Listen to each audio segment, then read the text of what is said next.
9 life lessons. 1, you don't have to have a dream. Americans on talent shows always talk about their dreams. Fine, if you have something you've always wanted to do, dreamed of, like in your heart, go for it. After all, it's something to do with your time, chasing a dream. And if it's a big enough one, it'll take you most of your life to achieve, so by the time you get to it and are staring into the abyss of the meaninglessness of your achievement, you'll be almost dead, so it won't matter. I never really had one of these dreams, and so I advocate passionate dedication to the pursuit of short-term goals. Be micro-ambitious. Put your head down and work with pride on whatever is in front of you. You never know where you might end up. Just be aware the next worthy pursuit will probably appear in your periphery, which is why you should be careful of long-term dreams. If you focus too far in front of you, you won't see the shiny thing out the corner of your eye. 2, don't seek happiness. Happiness is like an orgasm. If you think about it too much, it goes away.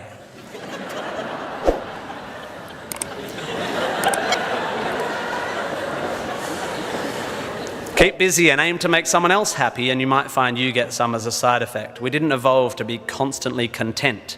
Contented Homo erectus got eaten before passing on their genes. 3, remember, it's all luck.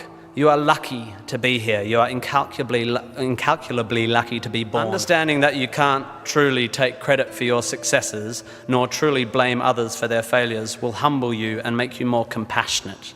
Empathy is intuitive, but is also something you can work on intellectually. 4, exercise.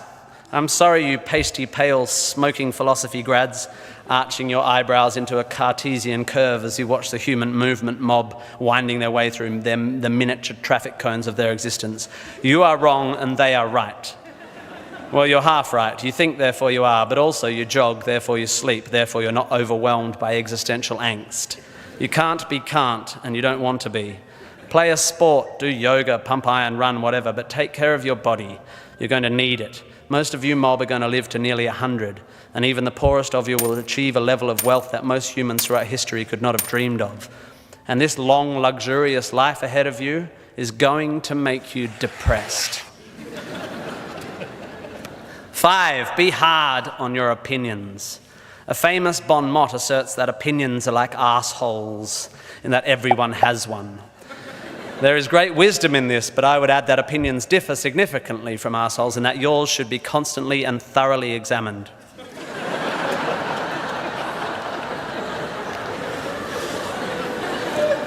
We must think critically and not just about the ideas of others. Be hard on your beliefs. Take them out onto the veranda and hit them with a cricket bat. Be intellectually rigorous. Identify your biases, your prejudices, your privileges. Most of society's arguments are kept alive by a failure to acknowledge nuance.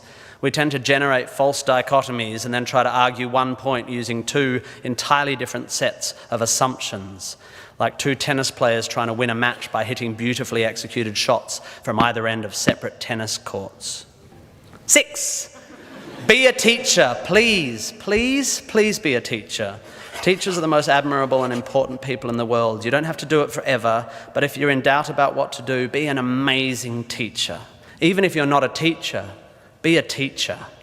Share your ideas. Don't take for granted your education. Rejoice in what you learn and spray it. 7, define yourself by what you love.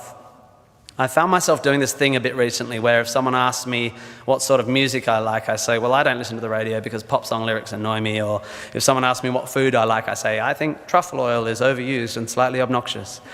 And I see it all the time online, people whose idea of being part of a subculture is to hate Coldplay or football or feminists or the Liberal Party.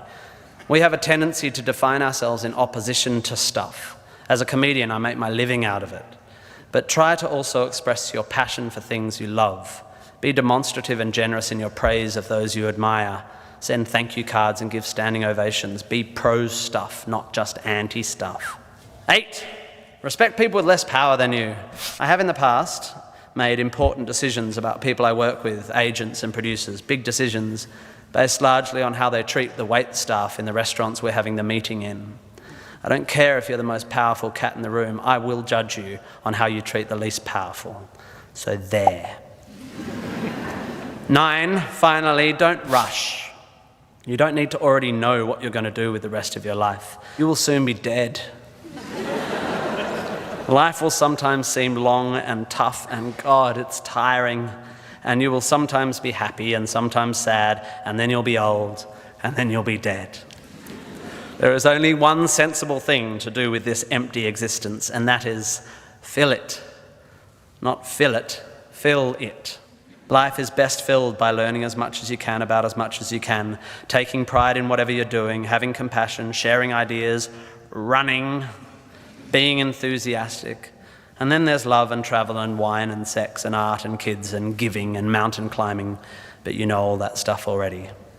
It's an incredibly exciting thing, this one meaningless life of yours. Good luck, and thank you for indulging me.